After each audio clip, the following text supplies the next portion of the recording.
for the audio, or you can even watch back. Giving players all the props, or put them on blast. We don't give no hot takes, only talk facts. We're giving all our devotion, riding high on this wave of emotion.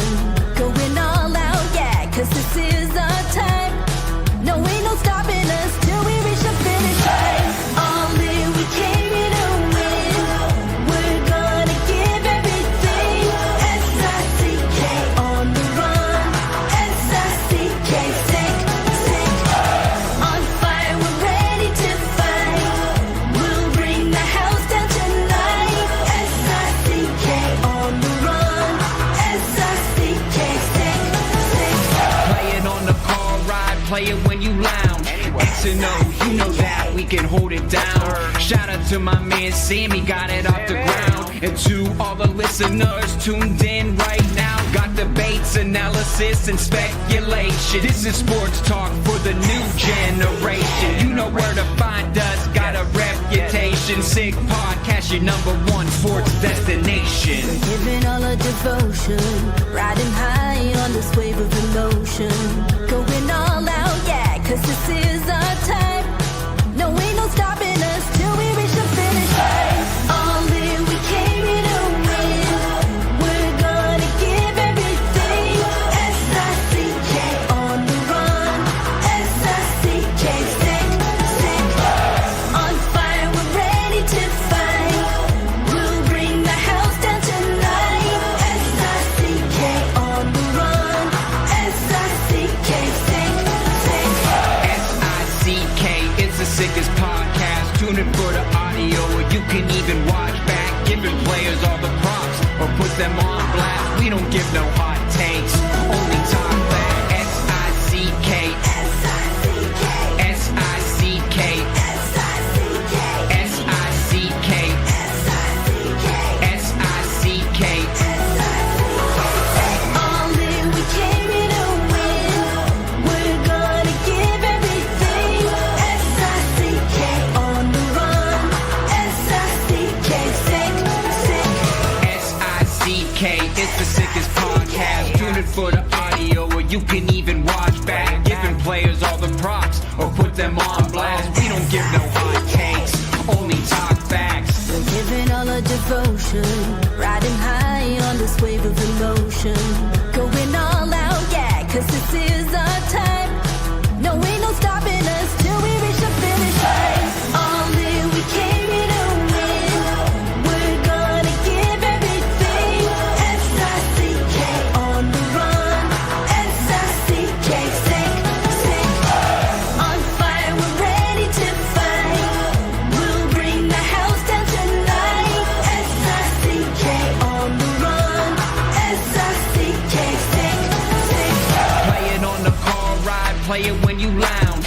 X and O, you know that we can hold it down. Shout out to my man Sammy, got it off the ground. And to all the listeners tuned in right now, got debates, analysis, and speculation. This is sports talk for the new generation. You know where to find us, got a reputation. Sick podcast, your #1 sports destination. We're giving all our devotion, riding high on this wave of emotion. Going all out, yeah, cause this is our time. No, ain't no stopping us till we reach the finish line. All in, we came here to win. We're gonna give everything. S-I-C-K on the run. S-I-C-K, sick, sick. On fire, we're ready to fight. We'll bring the house down tonight. S-I-C-K on the run.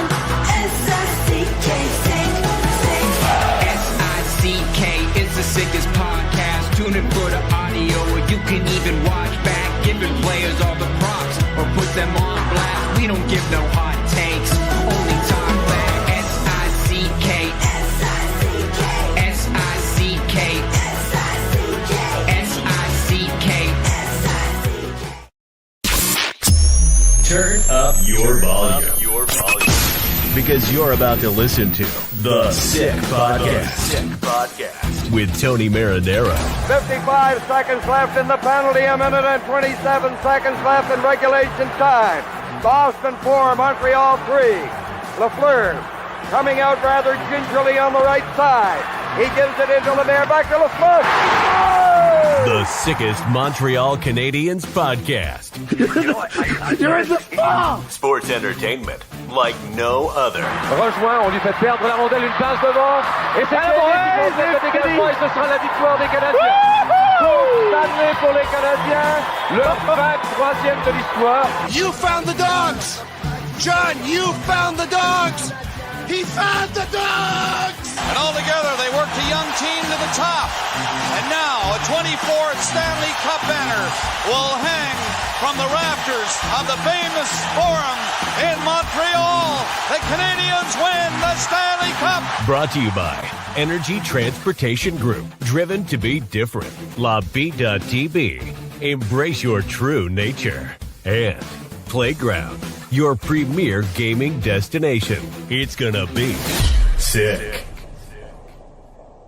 Marinaro, the Sick Podcast on this Wednesday, January 29, and it's official, and we got some bad news. We feared something bad yesterday when we saw Kaiden Guhle go down in the game.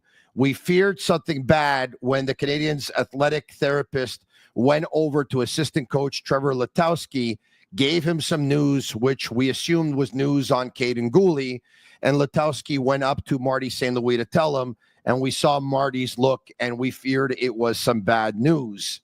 And the Montreal Canadiens made it official earlier this afternoon at 2:10 p.m. Eastern that defenseman Kaiden Guhle sustained a lacerated quadricep muscle, which was surgically repaired. He was released from the hospital today and will be out indefinitely. Shane Gaumont at Master Control, do we have a picture that I sent you that shows exactly what happened yesterday? So I want you to take a look at this picture. Earlier this morning on my radio show on BPM Sports, I said, look, I'm going to give you some news here, but someone's whispering in my ear that Kaiden Guhle sustained a really bad cut. Here's the picture. Here's how it happened. And he was bleeding a lot. But I said, let's wait for the Montreal Canadiens to make the news official before we go with that.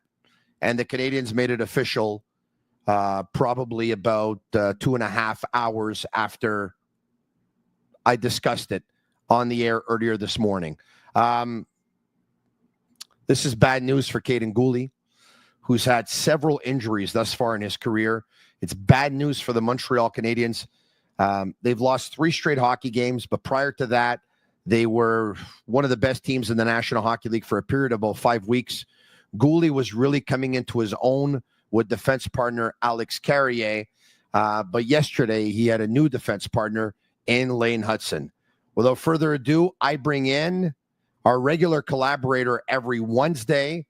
And more often than not, in total transparency, we pre-record because he's out west and he works at night.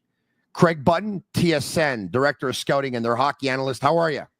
I'm great, Tony. And I mean, it's really news that's, disappointing for Montreal Canadiens fans and Kaiden Guhle. And I know we'll get into a little bit more here, but I think the good news is that, Kaiden Guhle, after undergoing surgery, obviously he's going to be out, but the fact that he's out of the hospital and now can start the healing and rebuild, I think that's really positive to hear. Let's bring in Brian Wilde from Global TV Montreal as well.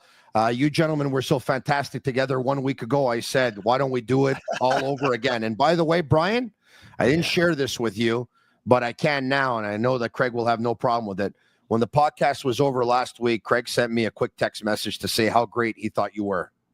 So I really appreciate that, Craig. I have a lot of respect for you. Thank you very much. I really appreciate it. Yeah, but right back at you. I guess I should have sent you the note too. Like, I mean, one of the things I've learned over the years, and I think it's important to say this, is that, we tell other people how good they are and everything, but we don't tell the people that we're dealing with, people close in our lives, people that are really important are good. So let me do this like on the podcast. You were excellent. I really enjoy your insights. I really appreciate that. And everything. It's a real pleasure to be able to partake in this podcast with you and Tony. Yeah, and I think experience is worth something. Yeah, you're absolutely right about that. You know what? I know that everyone's busy, and sometimes it's just because everyone gets tied up in their own world and they're so busy that they can't reach out to someone to tell them how good they are. And this is why I make it a habit of actually looking at myself in the mirror all day and telling myself how good I think I am. Hey, can I get my first thoughts in just to follow up on Craig's thoughts about the injury?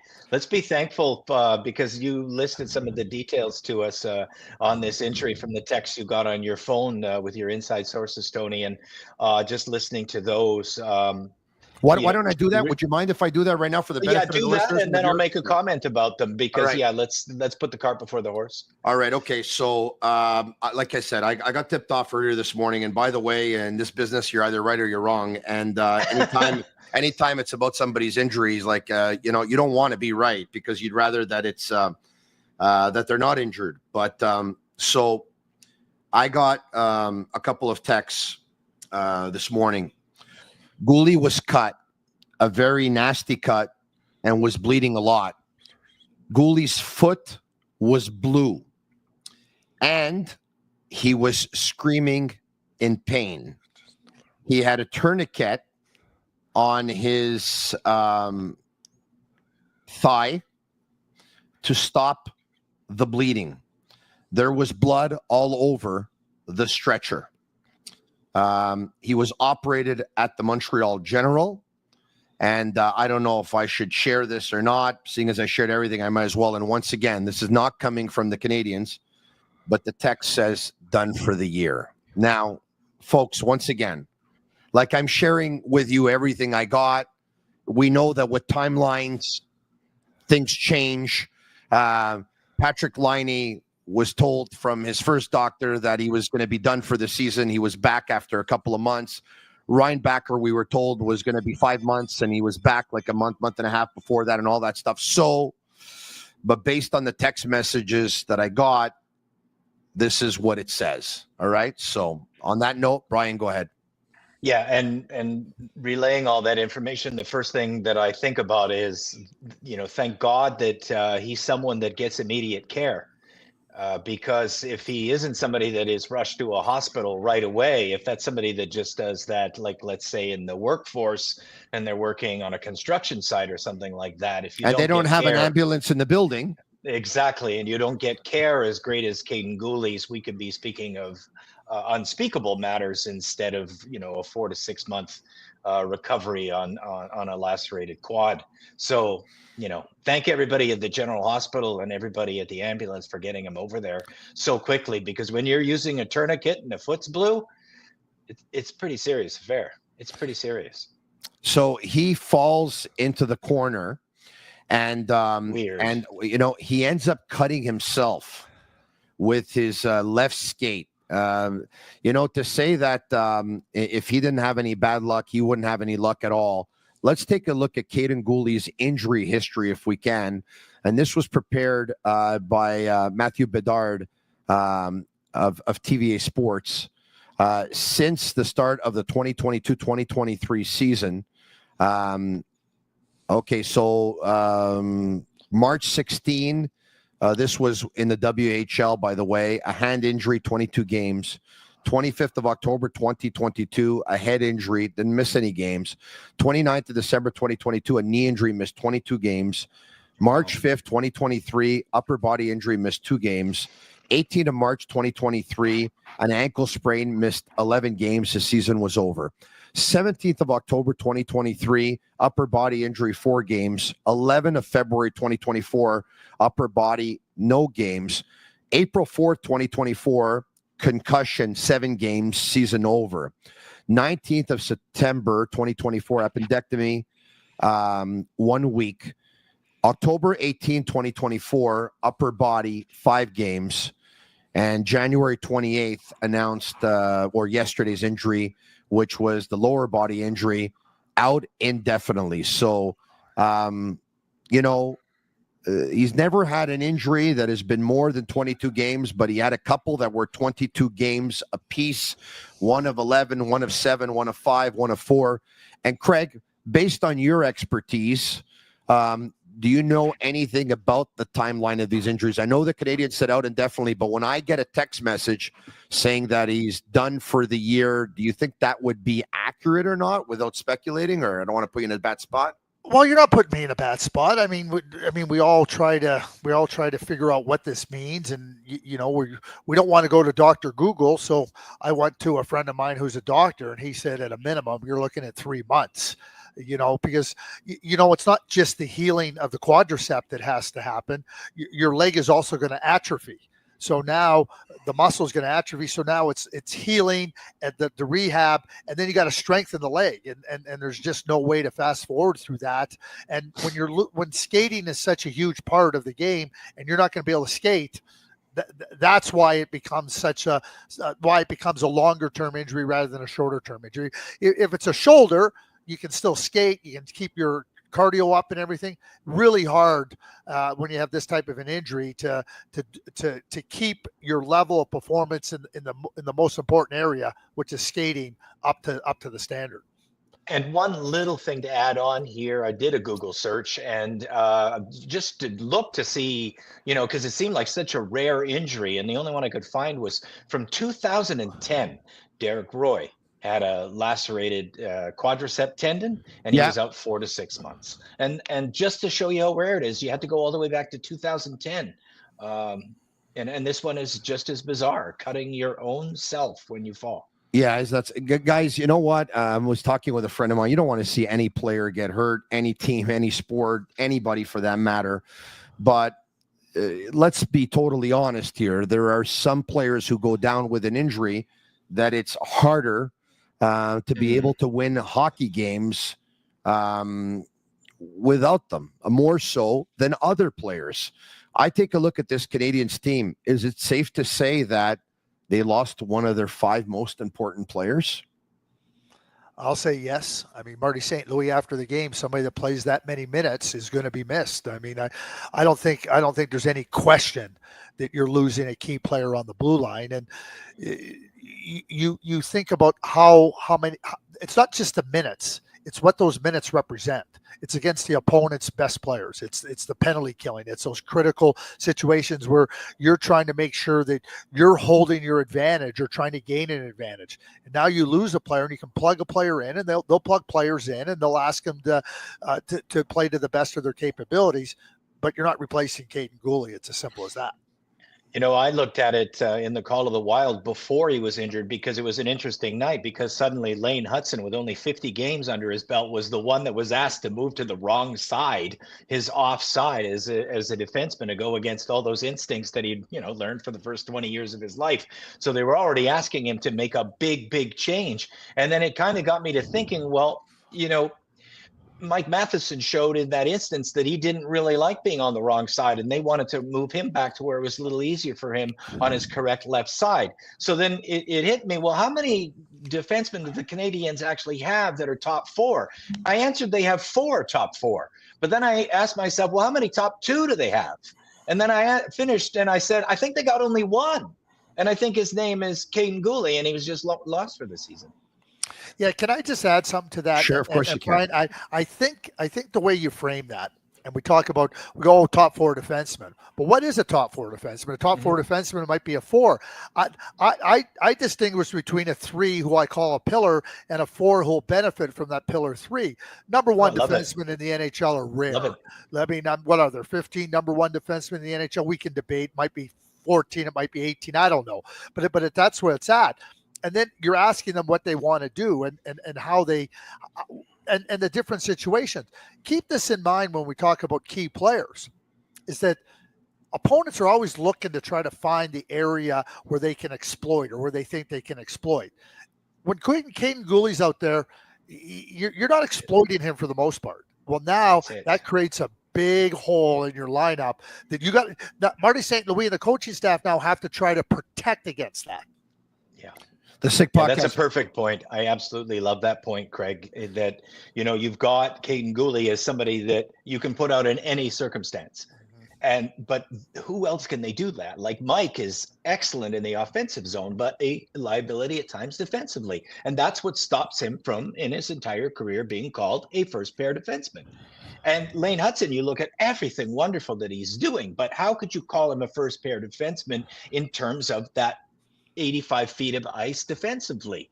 So Kaiden Guhle is like the complete guy where you can put him out in any circumstance and he'll come through with giving you good hockey, whatever you need. So this is a massive loss to the team, a massive loss. 21 minutes and 14 seconds is his time on ice per game.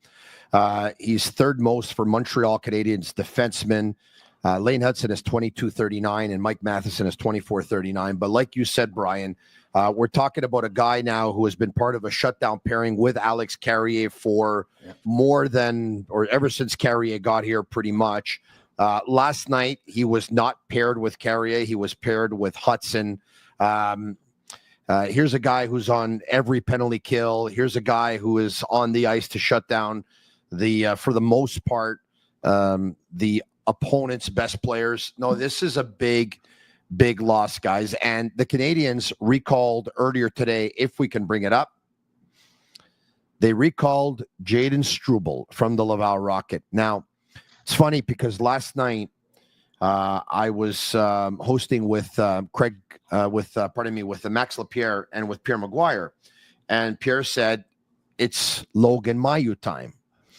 And I said to Pierre, Pierre, I'm just curious.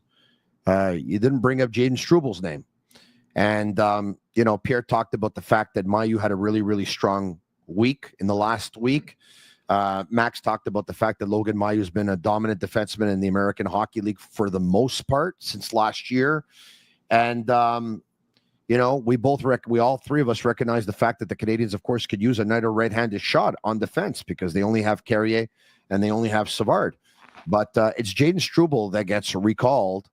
And guys, I think the big question now is, do they go back to their old pairings? So if Matheson goes back to Hutson and Matheson goes back on the right side, who plays alongside Alex Carrier at left D? Is it going to be Arbor Jacki? I'm a big believer in this. You lose a significant player. What's been working for you? Jacki Savard has been working. Hutson Matheson has been working. So why do you want to start to try to upset everything else with the loss of Kaiden? We know it's significant. So Alex Carrier has shown that he can be a real stable defender and a real good stable player out there. So what I'm going to do is I'm going to try to put Jayden Struble in with Alex Carrier. And that's how I'm going to proceed in the near future. Then I'll evaluate. Logan Mailloux, I'll be very straightforward. He's not ready for the NHL. He's not even close ready to the NHL. And I don't care if he had a good week. Bottom line is Logan Mailloux has not had a good season in the American Hockey League. And watching him play, that doesn't mean he doesn't have potential. But I don't think they need Logan Mailloux right now. They need somebody that can do more of what Kaiden Guhle does, not more of what Lane Hutson does. Yeah, Can we get Craig's expertise there, Tony, if you don't mind, and expound on why he's not ready? Because a defend means you got to defend fiercely. You can't be defending on your front foot, like thinking you're going on offense. I don't think he's got in his mindset that defending requires digging in like a David Savard digs in defensively, like Kaiden Guhle digs in. It's not about getting ready to go. I'm ready to jump. I'm ready to go. I'm ready to go. He's a vulnerable player. The Montreal Canadiens have vulnerability now without Kaiden Guhle. That vulnerability will increase, in my view, if you put Logan Mailloux in there. I just don't think he's ready to come in and help this team right now. I know he's a right shot defenseman. I get it. And we're going to get into another idea. I know you're going to bring it up, Tony. But to me, that's not the guy you need right now. Brian, I want to expand on what Craig's saying. I agree with what he said. The times that I've seen Logan Mailloux, I get the feeling that he hasn't made the commitment yet to play within a structure I get the feeling that he's like a wild horse that wants to play in a game of trading chances. You win 5-4 or we win 5-4, and hopefully we win 5-4, but whatever way it's going to go, he needs to settle down, and I think he needs to play more within a structure. I also think that his reads are not NHL reads just yet. I don't think so. And to Craig's point, Mailloux went into a lull for about 5 or 6 weeks there that he wasn't playing well defensively, and he wasn't generating any offense either. And I know he's going to the All-Star game, but he went into an extended streak of very average play, put it that way. Can I just add one thing to that? And Daryl Sutter, and all the example I'm going to use is Oliver Shillington. Oliver Shillington, superb skater. And there was all this, why isn't Oliver able to get to the NHL? Daryl takes over the Calgary Flames, and he takes Oliver. He says, Oliver, you're an excellent skater. And this is going to be, Brian, just when I talk about being on your front foot defensively. And he told Oliver, he said, Oliver, you've always been able to make up for your mistakes with your skating. But in the National Hockey League, when you take one step in the wrong direction, that means you need 2 steps to get back to the right position. And 2 steps is too many in the National Hockey League. And once Oliver said, it just resonated with me. I got it right away. Like, just stay there. So when I use that term about playing on your front foot, no, Logan can't be playing on his front foot defensively. He's got to be playing in a stance that says, I don't have to go that way. I just got to make sure I don't give up this. And I think that, Tony, I think it's just maturity. I think it's about learning and growing and understanding it. And it's not that he doesn't have potential. I'm not suggesting that at all. I'm just saying I don't think he's what the Canadiens need right at this point in time. Yeah, I attend some of the Laval Rocket games. I find them very entertaining and affordable. just as a fan, it's just a really fun place to be. And my experience, being there instead of watching them on television is that Adam Engstrom has actually probably been the best defender down there this season. He's a left shot guy, but he plays on the right side, and he's just he's a mature player who's, I think, got a pretty bright future. But back to Craig's point, I agree with the combinations that he suggested. I think the most important thing is the team is already upset. Don't upset the apple cart even more by discombobulating everything with new pairings and everything. Try to control what you can control, and that would be stability with the pairings and only changing the one in the one instance where you have a new player. If I could even add to this whole Mailloux discussion is that, let's say they bring up Mailloux and for whatever reason they got him at 12 minutes a game or whatever it is. He's better off playing over 20 in Laval than he is playing 12 in the National Hockey League. He's got to keep learning. I mean, he cannot skip the development phase right now to help this team win right away. But, I understand for those who talk about potential, I think he's got potential too. I think he's got a higher ceiling than James Struble. But Marty St. Louis wants to win hockey games right away, and he wants to probably have players who will play within that defensive structure that he's been implementing here over the last little while. The Sick Podcast is brought to you in part by Energy Transportation Group, a leading full-service logistics provider serving all of North America, driven to be different. Also brought to you in part by Playground. If you're looking for the ultimate entertainment experience, look no further than Playground. From thrilling gaming and world-class poker to exquisite dining, live music, electrifying DJs, Playground has it all, delivered with unmatched customer service. Conveniently located just minutes from downtown Montreal, right across the Mercier Bridge. Why settle for less when you can have it all at Playground, your top destination for non-stop fun? And if you take a look at that fridge behind me, you'll notice several beers, which are La Bittt Tibi. They launched their new Ultra Lager, refreshing, thirst-quenching beer, perfect for chilly winter days with only 90 calories, 2 grams of carbs, 4% ABV per can, available in a pack of 6 to 12 in grocery stores all around the province. Quebec, ultra light, ultra refreshing. Craig, at one point, I saw you go up like this with your finger, and I think you want to say something, so go ahead. Yeah, just real quick here. We talk about what they. One of the things that we've watched from the Montreal Canadiens, and Marty St. Louis has expressed this, the maturity of the group, understanding how to play a mature game, how to play an advanced game that gives you a chance to win. And back to Brian's point, you don't want to upset that apple cart now. And I think that's you've made these significant advances. You're going to have to adjust to the absence of Kaiden Guhle, and I think that you're trying to make sure that you do it with the least amount of disruption possible. All right, so Canadiens lose 3 in a row. And Brian, who are these Montreal Canadiens? Are they the team that had a difficult month of October and were blown out of the building on 5 occasions? Are they the team that has been getting a little bit better? Are they the team that for about 5 weeks were arguably the best team in the National Hockey League? Or are they the team that have now lost 3 straight hockey games, and in their last 6 hockey games, they give up, like, on average about 4 goals per game, a ton of shots. They didn't give up a ton of shots yesterday or a ton of scoring chances, but they did give up 4 goals again. Who are the real Montreal Canadiens? Well, I think in the last 2 weeks, since January 14th, they had a game every 2 nights, and they had a lot of travel in there too. And I think what they were in the last 2 weeks was a really tired hockey team. And everybody says everybody plays with the same schedule. And that's one of the things that kind of makes me go crazy because, yeah, everybody does have the same schedule, but they don't all have it at the same time. So you can be a very tired hockey team for 2-3 weeks facing a very rested hockey team for 2-3 weeks. Correct. So I think they've gone through a really tough period, and I think they're just going to limp their way, believe it or not. I feel like they're going to still be a little bit exhausted. They got to go out west now next week again. That'll be 4 trips to long destinations like Denver, Salt Lake, Florida, out west, California, not just these little, trips to Toronto. They've had, 4 gigantic trips in 30 days. So I think they're going to limp their way to the 4 Nations break. And then after the break, I think they're going to be a real rested group that's going to pour it on and try to make a playoff push. So the answer to the question is they're somewhere in the middle. They're certainly not the best team in hockey like they were for 40 days. And they weren't the worst hockey team for 40 days like October. I see the middle of the pack exactly where they are at this moment, fighting for a playoff spot. Yeah, it's a good place to be right now, and I think keeping things in terms of keeping perspective on this is very important.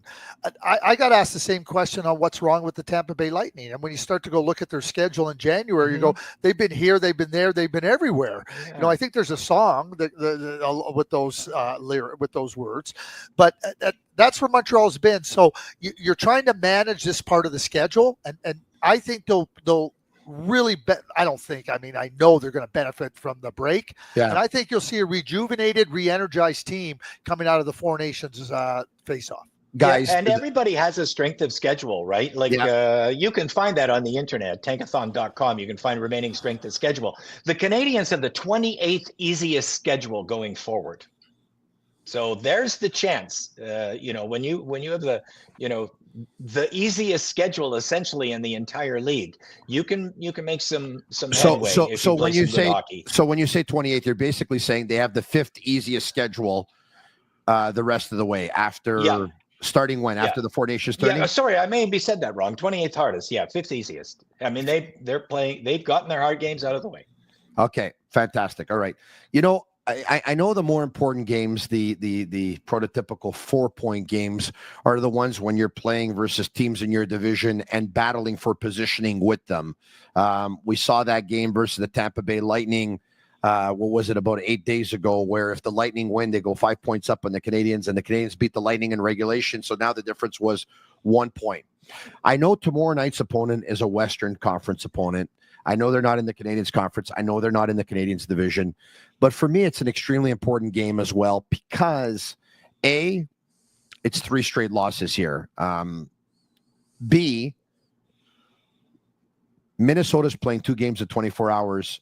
They're in Toronto tonight. And once again, for the sake of transparency, this podcast was pre-recorded earlier in the day to fit everyone's schedules. And so I don't know what happened there, but it's going to be 2 games in 24 hours for Minnesota, a little bit of travel included. And C, Minnesota will be without their best player, Kirill Kaprizov. So it's one the Canadiens can't let get away tomorrow night. Well, what I would say is that the Minnesota Wild have been limping. And they're a team now that's got their own injuries and their own issues. So you got them on back-to-back games. I mean, what I would say for Montreal is I thought the first 15 minutes of the game versus Winnipeg, Montreal really played well. They had Winnipeg backed up. Winnipeg didn't have traction in that game. And So try to build on that. They weren't able to really, once Winnipeg found their game, Montreal wasn't able to get back to that level of play that we saw in the first 15 minutes of the game. And Hellebuck, if he doesn't make a couple of saves, it could have been 3-0. And now all of a sudden you're in a little bit more control. Jump on the Minnesota Wild early. And I think to your point, Tony, like this is an opportunity. You're not playing a team that's been running at a high level. Don't let them think that they can, especially on a back-to-back game. The only danger, Marc-Andre Fleury, the last game in his career in Montreal. So they got to make sure they don't get goalied by a guy who would like to maybe have one last beautiful memory in his home province. Whose teammates may be tired because of 2 games of 24 hours, but they're probably going to say, you know what? This guy's such a great teammate. Let's just do whatever we can in our power to try and win in the game. Craig? He was emotional even today talking about it. He was almost near tears thinking about the moment in the pregame today. So that could be a night he wants to remember. We'll see. Pierre, he is, Craig, he is the second all-time winningest goalie in the regular season NHL history. I don't know what else we can say. He's had a 20, right behind Marty Brodeur, number 2, ahead of Patrick Waugh, who's number 3. Roberto Waugh is number 4, by the way, which is kind of cool because you have Brodeur, you have Fleury, you have Roy, and you have Luongo. 4 goalies from La Belle Province, top 4 all-time in NHL wins. Isn't that something? Yeah, it is. He was the number 1 pick, Craig, from the infamous 2003 draft with all those amazing players. What can you tell us, in your opinion, about Marc-Andre Fleury's career that probably we haven't heard already? Is there something you can share with us? Yeah, I don't know if there is. I mean, Marc-Andre Fleury, having watched him from a young age, the joy that he had playing the game has not dissipated in even the smallest way right up to this point in time. He loves being part of the game. He loves playing the game. He loves being a teammate. And, Marc-Andre Fleury is going to be a first ballot Hall of Famer. I mean, it's automatic. And as a person, he's a, and I'm not going to say way better, but he's a better person than he is a hockey player. We're talking Hall of Fame. And if anybody ever says anything negative about Marc-Andre Fleury, that person needs to be judged harshly as somebody that is because there's no way anybody can have a negative thing to say about but Brian, it's so true though, because every time you see Fleury, he's got this beautiful contagious smile on his face. Yeah. He's got this smile all the time. And you know what? Some athletes at one point, they've had enough of their sport. And you can imagine how mentally taxing it must be to be a goalie. Oh, yeah. To be a goalie. And he's like a kid in a candy store when he's on the ice playing hockey. It makes me think of that example where, like, you hear of somebody say that somebody's extremely popular and everybody loves, and that guy says, "Oh, I don't like that guy. That guy's a dick." And the first thing you think of is, "Well, you're clearly a dick if you don't like him." Like, I don't think that guy is. You're the only guy I have ever known that dislikes that guy. So you're the guy with the problem.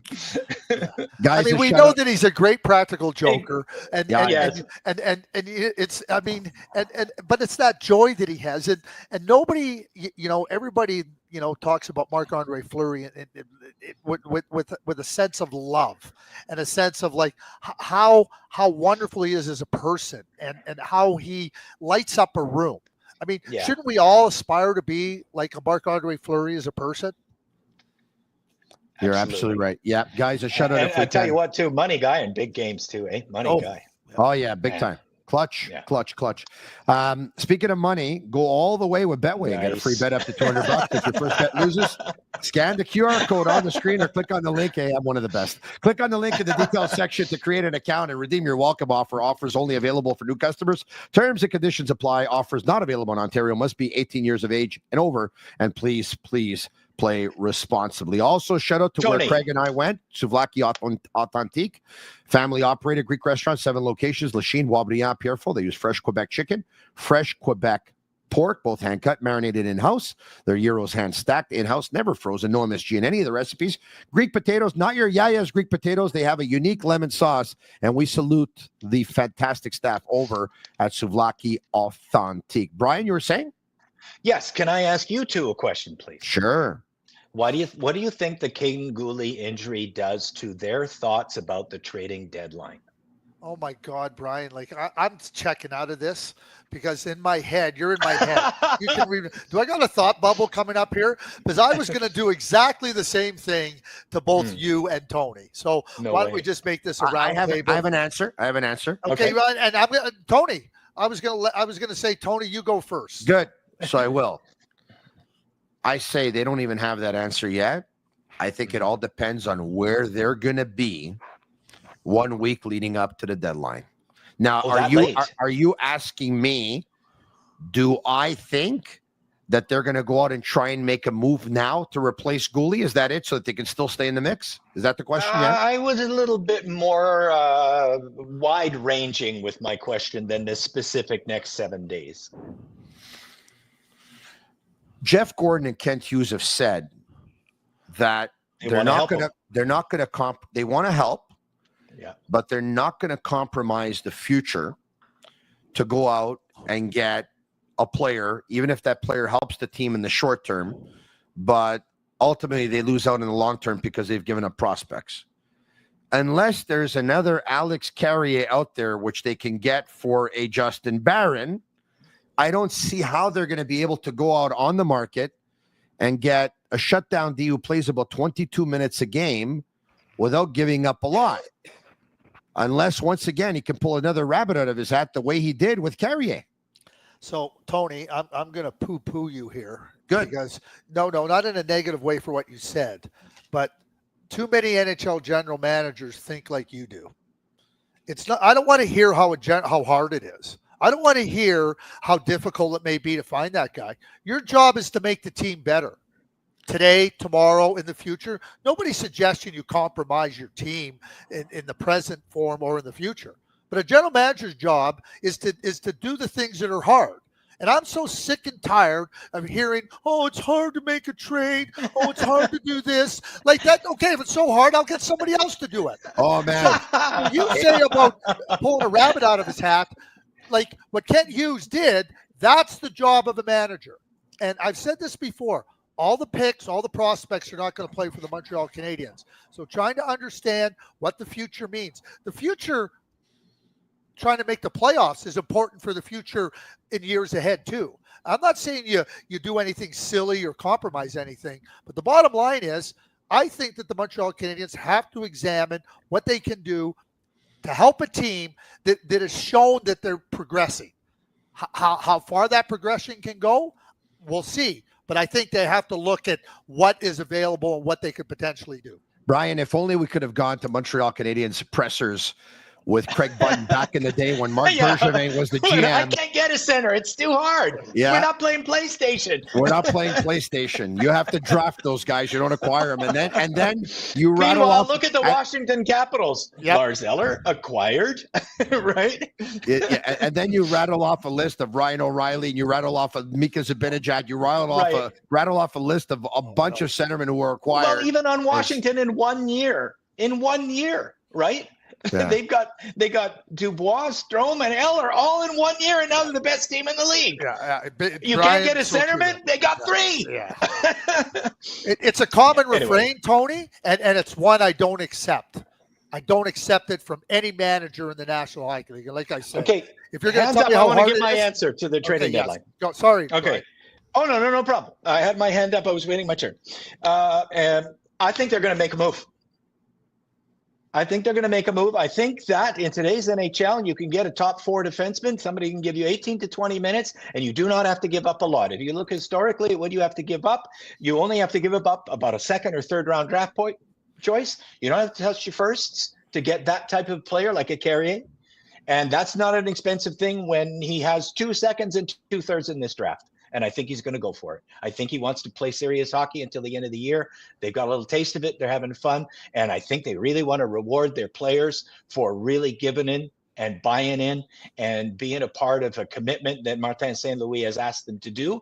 And they've asked all of that of them to get to this point. And if they're going to say, we give up, we got one injury, it sends a real bad message. And I don't think they're going to do it. Oh. Wow. I'm going to spend the rest of the night now taking a look at some defensemen who play out west, who could play about 22 minutes a game, because I would think out west would probably be the best match, who play about 22 minutes a game. Ideally, a right-handed defenseman, considering the Canadiens have Carrier and Savard, and that's about it. I'm gonna think this one through for a bit. Yeah, they're starting to eliminate themselves out west already. Like, there are a lot of bad hockey teams out west. Compared to East, they're all on the cusp of making the playoffs. And you're exactly right, Brian. And there's some right shot defensemen out in the West that who are on teams that are out. Are there perfect players? Are there players like Kaiden Guhle? No, but to your point, there's players that you can examine. So that's your homework assignment, Tony. And we expect you to be ready first thing in the morning. I'm going for it. Speaking of that, Marty St. Louis last night at the end of the game on possibly replacing Kaiden Guhle. Let's hear from him. On va voir comment la sévérité. Mais c'est sûr, quand tu perds Goalie pour une game, c'est un gars qui joue beaucoup de minutes, une grosse responsabilité. C'est pas facile à remplacer juste avec un joueur. All right. Big responsibility says not easy to replace a guy like that. No. Yeah. No. He knows it. I mean, Marty St. Louis, when he got the news from Trevor Letowski whispering in his ear, he's sitting there going, "Oh, geez!" Like, he knows he's on camera. He knows that he can't do. But I mean, would you love to have the thought bubble? Oh boy! Yeah, and he still couldn't hide how disappointed he was, even though he was supposed to, as much as he could, not look disappointed. Yeah. He looked really disappointed. Yeah, no, he looked absolutely devastated. There's no doubt about it. Okay, Marty St. Louis talked about the one goal that hurt the Canadiens more than any other goal yesterday. Let's hear from him. Well, I thought it was fine. Like I said, I mean, I felt minus those two plays. That third goal is hurts, obviously. At the end of the period, I don't think we had to give that up, that goal. I mean, I think we just two very similar goal that, stuff that we talk about all the time. But,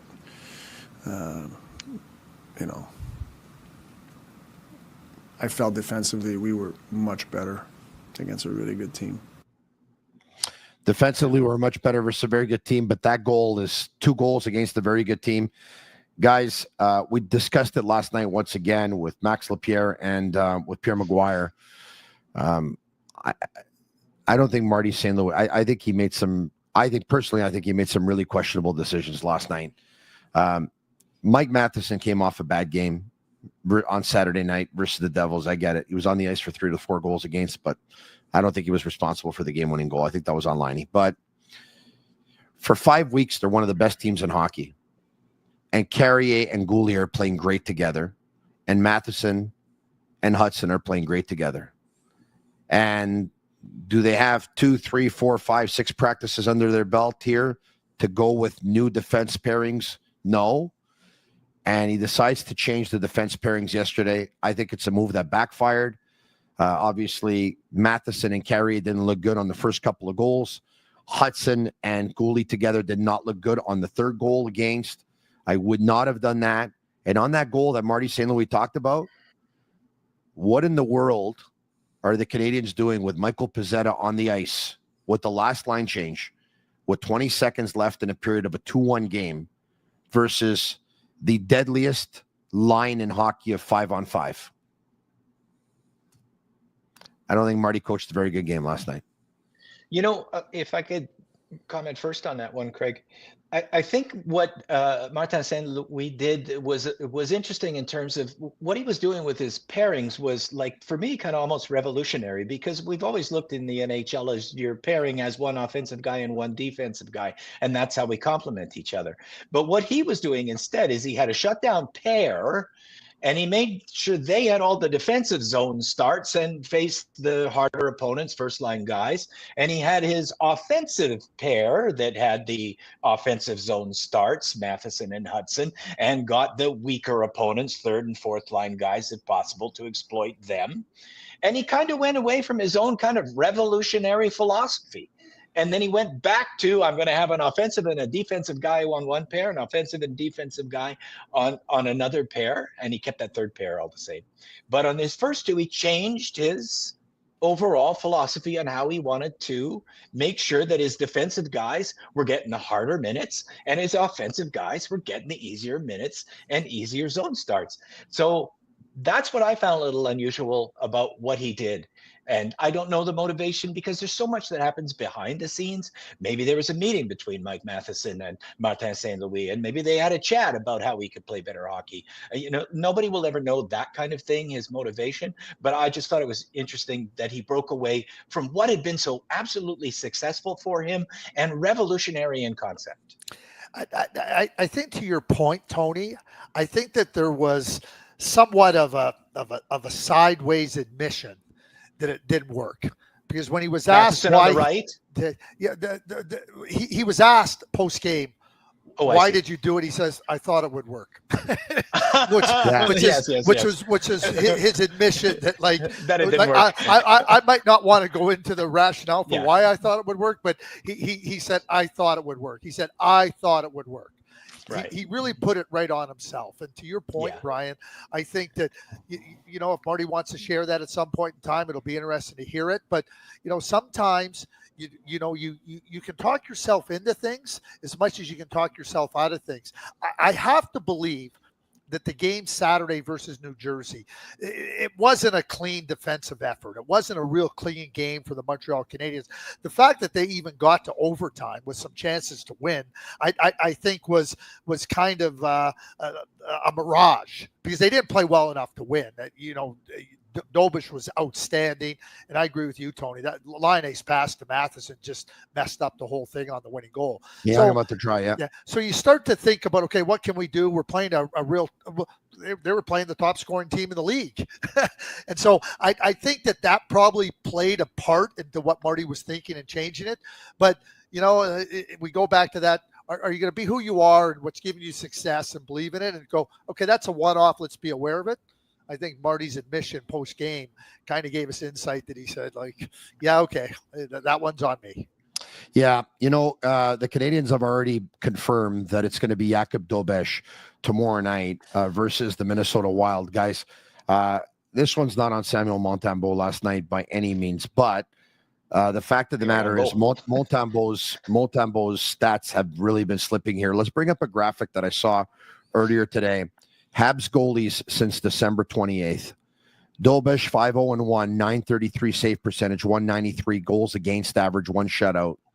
Samuel Montembeault 5-4-1, 895 save percentage, 3.12 goals against average. Brian, I know I get the feeling, and I said this yesterday, and I've been saying it for a while now, that I've been thinking that the Canadiens should go to a pretty much a one for Monty, one for Dobish, one for Monty, one for Dobish, one for Monty, one for Dobish. And I know there are others that are the school of thought to play the guy that wins, and he keeps on playing until he wins and wins and wins and wins and wins, and that's fine. I think Monty's a little bit tired, and the Canadiens have Minnesota coming up on Thursday night, and then they go out west for those 3 games that we talked about in Anaheim, in San Jose, and then in Los Angeles. It's going to be 3 games in 3.5 days. Not going to be easy. And then when they get back, it is Super Bowl weekend, 2 1 p.m. games, one versus the Devils on the Saturday and versus the Lightning on the Sunday. Guys, I think we're going to see both goalies between now and the Four Nations tourney. I think we're going to see a lot of 1-1, 1-1, 1-1. Your thoughts? The only thought I have when you put up that graphic is that 895, that's believe it or not, that's the league average now. that's not like brutal goaltending like 10 years ago when the league average was 915-ish. Like everybody's really coming down hard on Montembeault, but like 895's the league average. So if this is his bad run since December 28th, he's had a better run, and I don't think it's as bad as it's been. Dobish has really just stood out, and he's probably earned more starts than he's gotten because there is a disparity. 0.040 between the two goalies is pretty significant. So yeah, I could see more Dobish, but I also think that the Montembeault criticism that he's facing is a little unfair as well.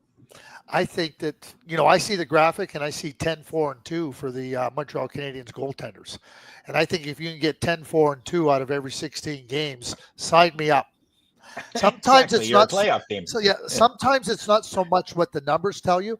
On this show last week, Tony, you were singing the praises of Montembeault, that they won a game because of Montembeault. Yeah, versus Tampa. Yeah, and yeah, we can look at some of the numbers, and they do tell a story to a certain extent.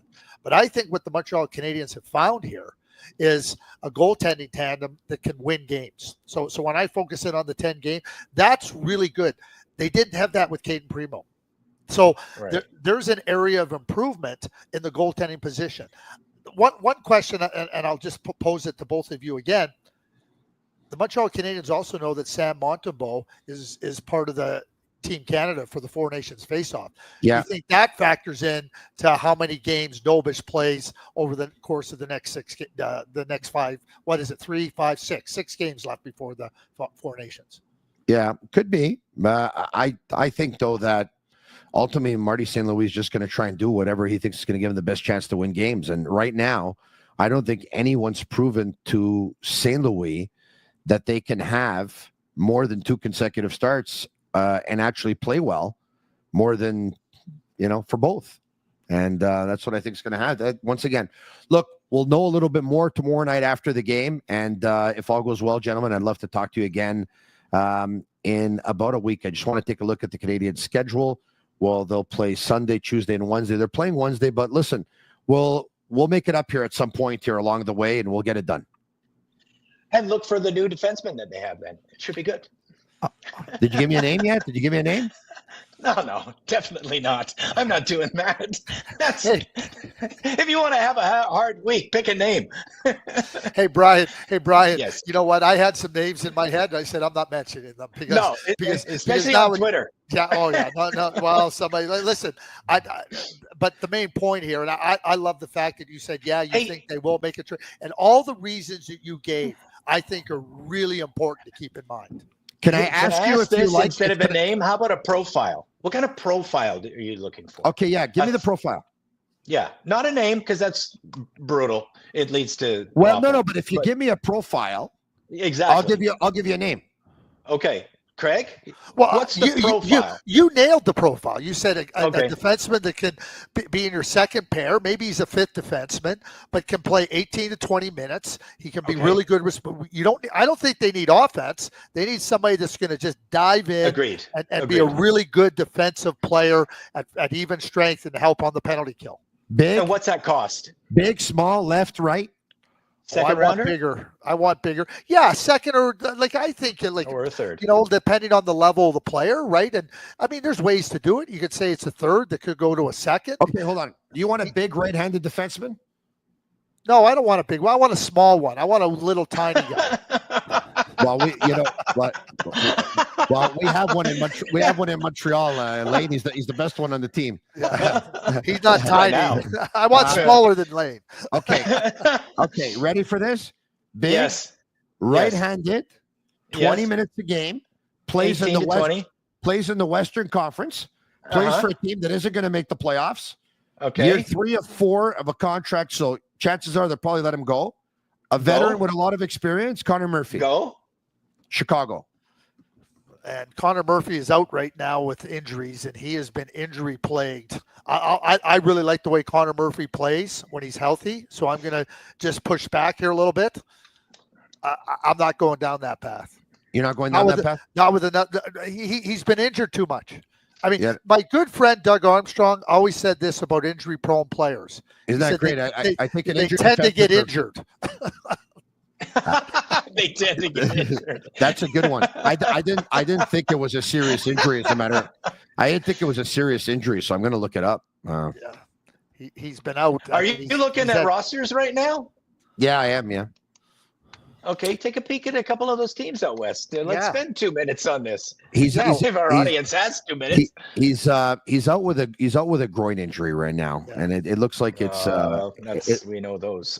We know those. We want no part of that one. No, I agree with you, Brian. And I like the way Connor Murphy plays. I really do. I think he's a good, solid player, but I'm not taking that. He's got a risk profile with injuries that I'm not prepared to dive into. So who are the teams, though, right? Seattle, Chicago. Anaheim. What's Anaheim look like? San Jose. Yeah. Greer's a wheeler dealer right now, man. He's on fire. Right? Yep.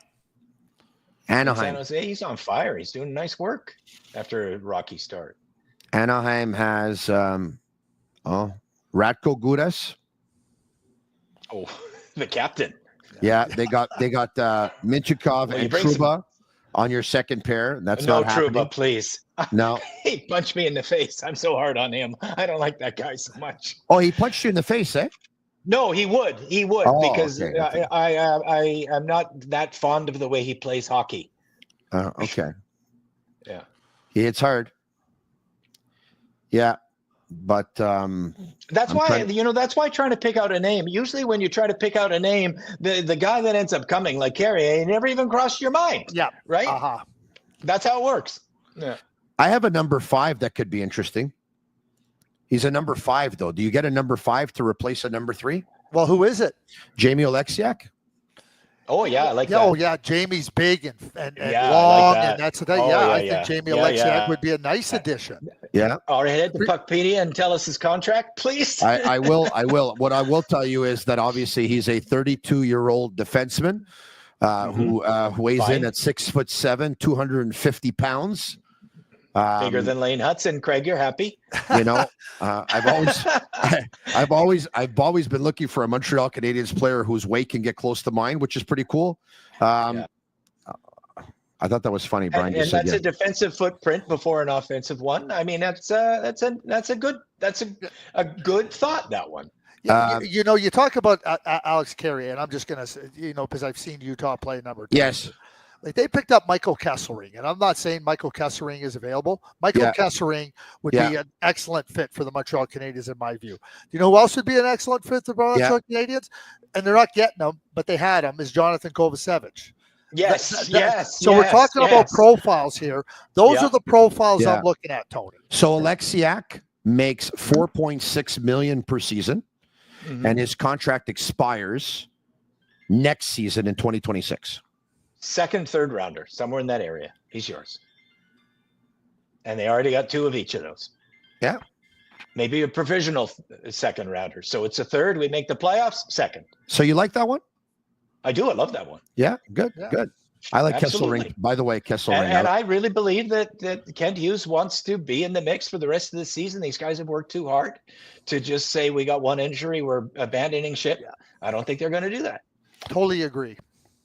You know what? I can't wait to watch the podcast because I would imagine all these names that we're throwing out there is going to bring so much reaction. Oh yeah. They're going to be so much Facebook better. Live. That's what they do. They play fantasy all day. They got all these guys wrapped up in their head right away. It's amazing, gentlemen. Hey! You want to be bold? You want to be really bold? Yeah.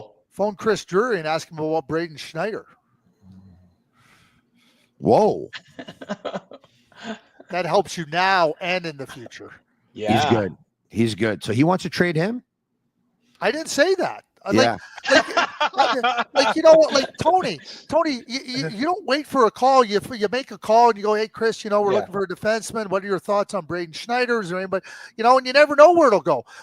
If you don't call, you don't know. If you do call and they say no, okay, you move on.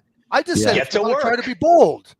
Yeah. Get to work. It seems like the New York Rangers want to trade pretty much everyone. If I was James Dolan, the owner of the New York Rangers, I think I'd trade Chris Drury. All right, guys. Nice talking to you both, guys. Have a great good. night. Good There you finish. have it. All right. Okay. Cheers. A special trivia night, by the way. Let's bring up the graphic if we can. I'd like to see all of you on Wednesday, February 19. Habs Trivia Night. Join me and Quizmaster Brian, not Brian Wilde, but Quizmaster Brian, to test your Montreal Canadiens knowledge at La Belle et la Boeuf, 1275 Avenue des Canadiens, Montréal. And the doors open at 6:30 p.m. Trivia begins at 7:30 p.m. It's $35 per ticket, includes entry to quiz and a choice of 3 burgers. Trivia teams can be up to 4 players. I am very, very much looking forward to this. Special thanks to all of you for watching. Special thanks to all of our sponsors. Leave us a 5-star review on Apple. It's our way of feeling the love. Once again, bad news for Kaiden Guhle. He's out indefinitely. We'll be back tomorrow night, right after the Canadiens and the Minnesota Wild with Pierre Maguire and pretty good chance my buddy Chris Nyland as well. Talk to you then. Ciao for now. And that's a wrap. Hope you don't miss us too much until next time.